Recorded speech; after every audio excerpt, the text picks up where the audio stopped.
ჩვენ საუბარს სტუდიაში განვაგრძობთ თავდაცვითყოფილ მინისტრის ყოფილ მოადგილესთან საქართველოს სტრატეგიული ანალიზის ცენტრის დამფუძნებელთან ნოდარ ხარშილაძესთან მისი პირველი ძველი სტატუსი, იმიტომ ვახსენე, რომ რა თქმა უნდა სტუდიიდან ისე ვერ გაგიშვებთ, რომ უკრაინის მიერ რუსეთის ფედერაციის ტერიტორიაზე განხორციელებული მართლა სტრატეგიული შედეგების მომტან, ასე ვთქვათ, ოპერაციაზე რამდენიმე სიტყვა არ გათქმევინოთ, მაგრამ პირველ რიგში დავიწყოთ სიუჟეტის თემაზე, ვითარებაზე, რომელიც არის ჩვენს ქვეყანაში, როდესაც ივანიშვილის ოცნების პრემიერი ამერიკის შეერთებულ შტატებსა და ევროპას არსებული სახით საერთოდ იწუნებს და ამბობს, რომ სანამ ისინი ასეთები არიან, ჩვენ მაგათი არც არაფერი გვინდა და არც მათ მივცემთ რაიმე უფლებას, რომ ჩვენთან მიმართებაში რაიმე ტიპის, ასე ვთქვათ, პოზიტიურ გავლენებს მიაღწიონ. თუმცა გასული კვირის ყველაზე მნიშვნელოვანი მოვლენები და ფაქტები არ ვლაპარაკოთ პოლიტიკური ლიდერების დაპატიმრებებს და ასე შემდეგ, ამასაც მივადგებით, მაინც იყო ეს დიპლომატიური გაცვლა-გამოცვლა, რომელსაც ჩვენი მხრიდან მაინც ადამიანის დიპლომატიურს ვერ უწოდებთ, მაგრამ ფაქტია, რომ ყაველაშვილის ადმინისტრაციამ გამოაქვეყნა ტრამპის მისალოცი, რომელიც არც ტრამპის ადმინისტრაციის გვერდზე და არც საელჩოს ოფიციალურ გვერდზე არ დაიდო, თუმცა მის არსებობას ნამდვილად არავინ უარყოფს. ამის პარალელურად ჩვენ ვნახეთ ივანიშვილის პასუხი, რომელიც როგორც ჩანს წინასწარ იყო მომზადებული, იმდენად სწრაფად გამოქვეყნდა და მთელი ის პერიპეტიები, რომელიც მას მოყვა, მათ შორის კობახიძის ამ განცხადებებისა და ნარატივების სახით. რა სიღრმის კრიზისში ვართ უკვე ჩვენ შესული, ჩვენს თავარ ყოფილ სტრატეგიულ პარტნიორთან და მსოფლიოს ალბათ ყველაზე ძლიერ სახელმწიფოსთან. რას გვიქადის ეს პროცესი? მოგესალმებით ბატონო გიორგი, მივესალმებით ტელემაყურებელს.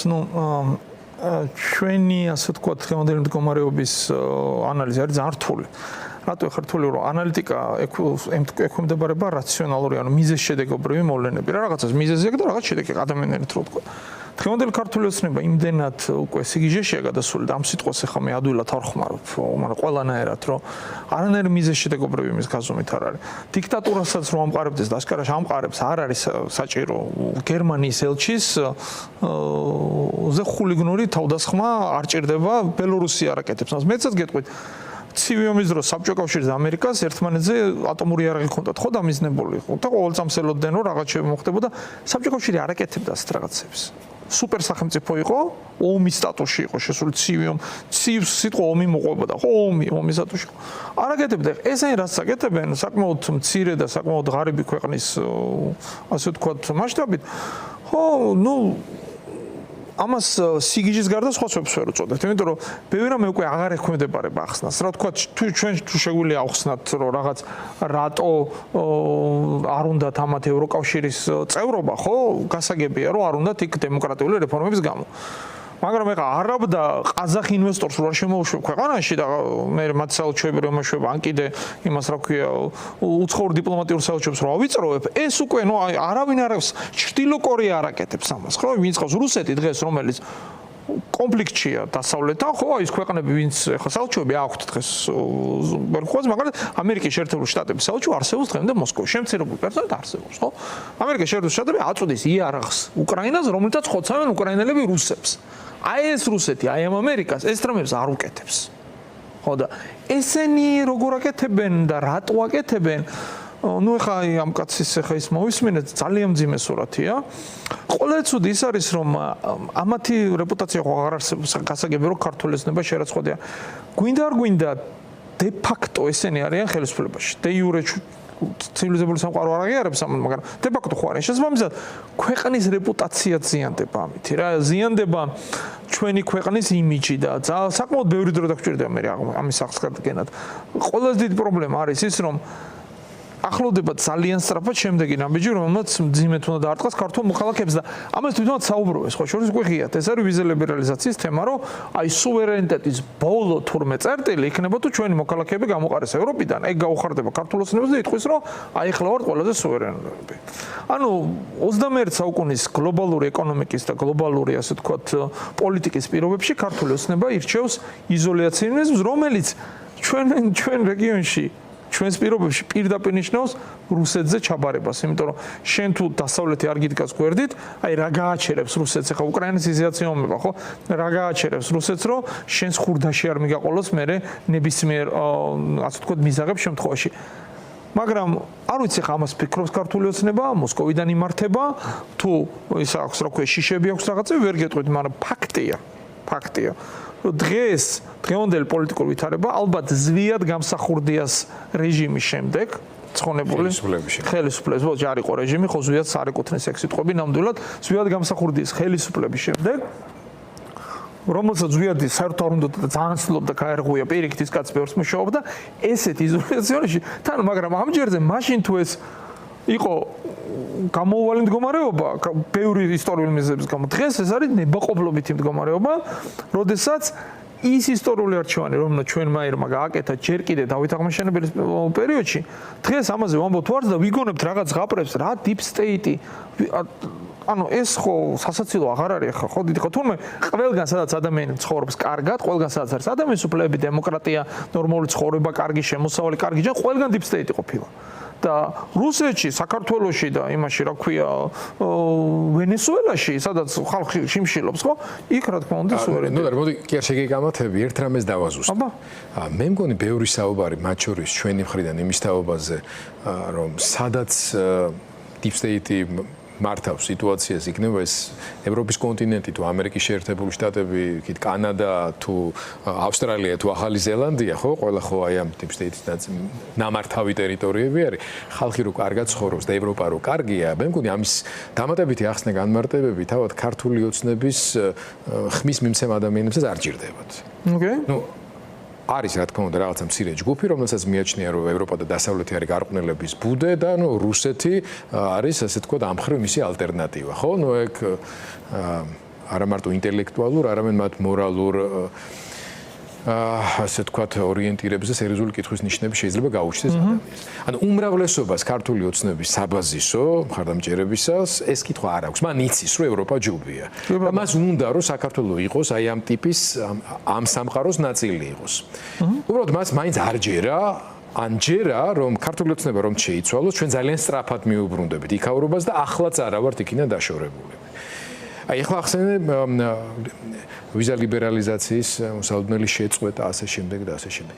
რამდენად რეალური არის პერსპექტივა, რომ ქვეყანა ისე დაზიანდეს, რომ ამის გამოსწორებას დეკადები დაჭირდეს და რამდენად სერიოზულად ღრმა კრიზისში ვარ ჩვენ შესულები დასავლურ დემოკრატიებთან და მათ შორის ტრამპის ადმინისტრაციასთან, რომელსაც ეროვნული უშუალოების საბჭო და სახელმწიფო დეპარტამენტი, ანუ საგარეო და უსაფრთხოებით პოლიტიკაზე ორიენტირებული მთავარი ორგანოები გამოცხადებული ყავს თავად მტრად, ანუ რუბიოს სამმართველო ტერიტორიები ეს ყველა. ნუ ძალიან კარგი ეს არის რა ქვია არგუმენტია რა თქმა უნდა. პრობლემა რა არის რომ ევროკავშირის პროცესი თავიდან იყო ხანგრძლივი. დღესაც არ არის მოკლევად ენეს ტყუილი იქნება რა ვთქვათ, 2 წელიწადში ევროკავშირში შევიდეთ, მაგრამ რეალისტურად თუ გვინდა 5-დან 10 წლამდე ევროკავშირში შევიდეთ და ეს ისტორიული ჭრილში არ არის დიდი ვადა ხო და ჩვენი შვილები თავისუფლად მოესწრებიან ამ ევროკავშირის სიკეთეებს, მაშინ უნდა ვიყოთ იქ, სადაც დღეს ვთქვათ მოლდოვა, ხო? აი, კარგი მაგალითი მინდა მოვიყვანო მაგისი, ხო? არც ჯარი განულაგებია, არც ომში ჩაუთრევია, არა უკრაინის მეზობელია, ხო მოლდოვა? იქვე არ არის? ნუ შეიძლება ითქვას, რომ პირდაპირ გაგებით ეპიცენტრში. ხო, პირდაპირ გაგებით ეპიცენტრში. ხო, არავინ. ხო, აი ქვეყანა რომელსაც ჩვენ ახლა სრული პატივისცემით ჩვენ მოლდოვი კოლეგების მიმართ ბევრად უსწრებდით რეფორმებში, ყველაფერში წინ ვიყავით, ახლა გახსოვს შენ რამდენად ვიყავით, ხო?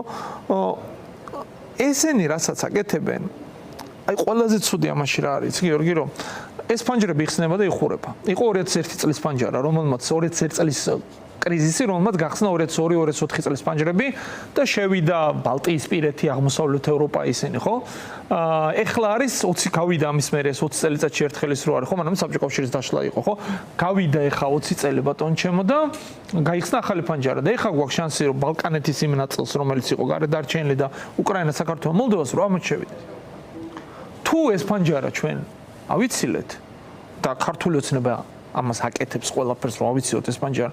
მინიმუმ 20 წელი კიდე ჩვენ ესე შანსი არ მოგცემ. მაგრამ 20 წელში რო გაიხსნება, პირდაპირ კი ვერ შევალთ. მე იმასაც დრო დაჭერდება. შესაბამისად, ეს არის ძალიან მნიშვნელოვანი ისტორიული შანსის გაშვება ხელიდან, რომელსაც თელი თაობა, ერთი თაობა ჩვენი საქართველოს მოსახლეობის აცდება ევროკავშირს, როგორც ეს კარგი შემთხვევაში გქონდა. ცუდ შემთხვევას აქ ცუდი სცენარებიც არის. ეხლა ცუდი ყველაზე საფრთხე სცენარი რა არის?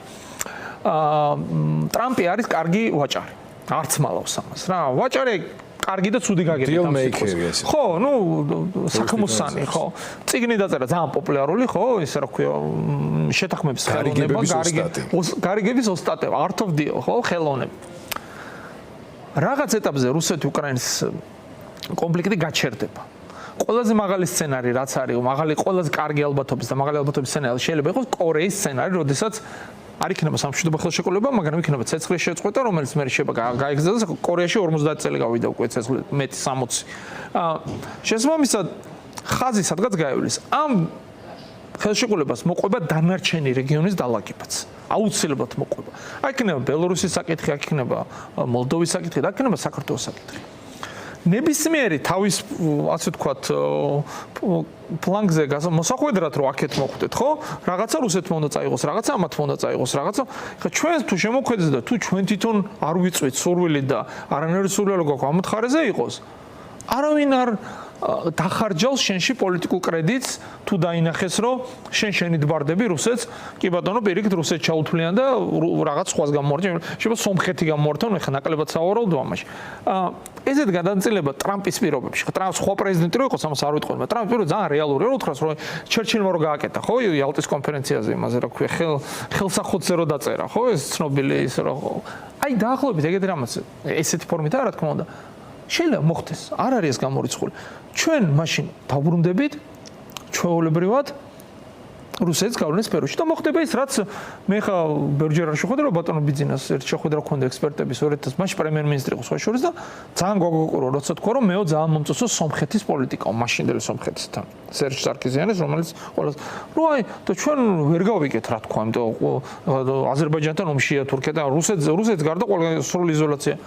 აი ეგრეო რა ნუ ისევ არც დასავლეთთან არის არც ჩვენ გავხდებით როგორც იყო თქვა ეხა პაშინიანმა ბევრად გამოასწორა იმიტომ რომ საკმაოდ აქტიური და კარგი პრეზიდენტი ყავს სომხეთს პრემიერ-მინისტრი ბოდიში სომხეთს ჩვენ გავხდებით როგორც იყო თქვა 10 წლის წინანდელი სომხეთი რომელიც არის მხოლოდ რუსეთის მიმართ და ასე თქვა რეგიონის გარეთ მას გასავლე არა მას დამოკიდებული და ბოლოს ნოდარ დღევანდელი დღე ძალიან საინტერესოა მნიშვნელობა შეიძლება იქცეს გარდამტეხით უკრაინა მასშტაბური შეტევა განახორციელა სამხედრო სტრატეგიულ აეროდრომებზე 41 ბომბდამშენი და სტრატეგიული სადაზვერვ თვითმფრინავი არის განადგურებული საოცარი შედეგია დრონებით მით უმეტეს და ეს ყველაფერი რა თქმა უნდა რაღაც მთლიან სურათში უკრაინის პოზიციებს აძლიერებს და როდესაც აი ტრამპი დღეს ბევრმა გაიხსენა ეს ხო ზელენსკის რო ეუბნებოდა რომ კარტი არ გაქვს ხელშიო მე დარწმუნებული ვარ რომ არც ეს ოპერაცია ჩაივლიდა ამერიკული სპეცსამსახურების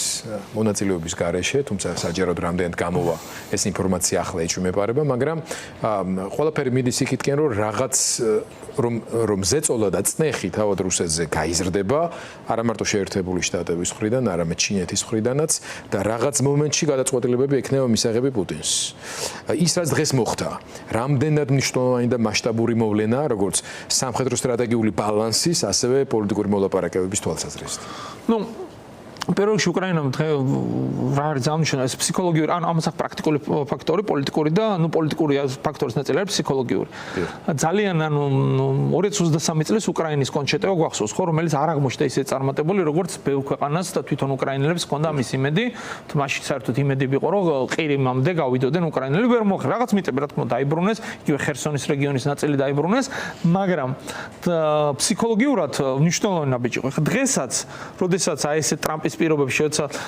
იყო რომ აი რუსეთი ძლიერია და იქნებ უკრაინას რა მოშოთ უკრაინის ეს ნაბიჯი რომ დაანახეს ყველას რომ მათ არა მარტო ბრძოლა შეუძლიათ არამედ ბრძოლა იციან და იციანთა როგორ აი იმ რესურსების გამოყენებით რაც აქვთ ესეთი ძლიერი ოპერაცია გააკეთეს ეს რა თქმა უნდა ძალიან დიდი ფსიქოლოგიური და мотиваციის გამზრდელი ეს ერთი მეორე ტრამპს ეს ახლა მიცემს დამატებით არგუმენტებს რომ რუსეთთან ასე ვთქვათ დაიწყოს ვაჭრობა ტრამპი ძალიან უკმაყოფილო პუტინი ძალიან ჭკვიანად მოიქცა პრეზიდენტი ზელენსკი როდესაც თავიდან ვითომ რაღაც ეწუწუნა მაგრამ მე მიხვდა და სწრაფად ვეთქვა რომ კი ბატონო როგორც იტყვით ბატონო ტრამპ აგერ კარგი გაგებით ალღუაუღო ტრამპის ხასიათს უცებს და ყველაფერი და გადავიდა ახლა პუტინის ლანძღვაზე ხო იმიტომ რომ მიხვდა რომ პუტინი ამის გამკეთებელი არ იყო და მესამე რაც მნიშვნელოვანია ეს ევროპელებსაც აძლევს დამატებით სტიმულს იმისთვის რომ დახმარების პაკეტები გააგრძელონ და გაზარდონ ანუ უკრაინა მე ხა ჩვენ გვანახა რომ ის მზად არის იბრძოლოს მას შეუძლია ბრძოლა და რუსეთს ძალიან მაღალ ფასს გადაახტევინებს ახლა მე ჩვენებარება რომ პუტინი ამ ფასს ამ ეტაპზე აცნობიერებდა და საერთოდ ანუ პუტინს ომის შეჩერება უნდადეს იმიტომ რომ ომის ეკონომიკა მშვიდობაზე რო დაბრუნდება ძალიან დიდი კრიზისი არის და ახლა მეორე ფაქტორიც არის ეთნიკური რეგიონებიდან ყავს ძალიან ბევრი ადამიანი წაყვანილი ჯარში ბაშკირისტანი, ტატარსტანი, ტუვა, დაღესტანი ეს რეგიონები სეპარატისტული ნიშნებით გამოირჩეოდნენ. ეხლა იქ რომ ეს საკმაოდ უკმაყოფილო და ბრძოლა ნასწავლი ხალხი ჩავა. იქ ეს სეპარატიზმის შემცირებას ვთქვათ არ შეუწყობს. ხო, ამასთან ერთად სრულიად სიტყვით 100,000 კრიმინალი ყავს ციხიდან გამოყვანილი, რომელიც უკან რომ მიბრუნდება, ხარ ამოვა რუსეთში კრიმინალურ მდგომარეობას და როგორ გათარეშდებიან ეს ხალხი ხა რასიზმი იმას დაიწყებენ, რომ უმეტესობა მათგანი დაუბრუნდება კრიმინალურ საქმიანობას. ამიტომ პუტინისთვის ომი რაღაც ეტაპზე ეხლა უკვე ჯობია მშვიდობას. მაგიტომაც არ ფეხს ითრავს, რომ ძალიან ბევრი ფაქტორია ამ იმის. მაგრამ ეს ნიშანი იმისი, რომ უკრაინას შეუძლია აი ესეთი სილა გააწანას რუსეთს, ძალიან მტკივნეული. ეს არ იყო პატარა ოპერაცია, ძალიან მტკივნეული. ეს ფსიქოლოგიურად პირველ რიგში ფსიქოლოგიურად იმას ნიშნავს, რომ პრეზიდენტ ზელენსკი და უკრაინა ისევ გააქტიურდნენ ამ სათამაშო ველზე. და ეხლა ჯერ ის უნდა შეხვდეთ ტრამპი რას ისევს ამ ყველაფერთ რა ეხლა ეს არის გადამწყვეტი როგორ წაიყვანს თამაში ტრამპი იმიტომ რომ ეხლა უფრო მიაწვება რუსებს დათმობაზე რომ ეთქვის რომ აი ხო ხედავთ ესეთი სუსტები არ არის სხვა შორის ამის წინაპირობები არის უკვე ტრამპმა არაერთხელ თქვა რომ მე რო არ ვიყო და ჯერჯერობით ამ სტატუს-კვოს არ ვინარჩუნებდე ან დასავლეთის რესურსების მიწოდების გამოყენების ამ სტატუს-კვოსო პუტინსაც და რუსეთსაც ძალიან ცუდად ექნებოდა საქმე რა და ეს ძალიან მნიშვნელოვანი დამატებითი არგუმენტი არის მადლობა ძალიან მადლობა ნოდარ ხარშიელაძე საქართველოს სტრატეგიული ანალიზის ცენტრის დამფუძნებელი გვესაუბრებოდა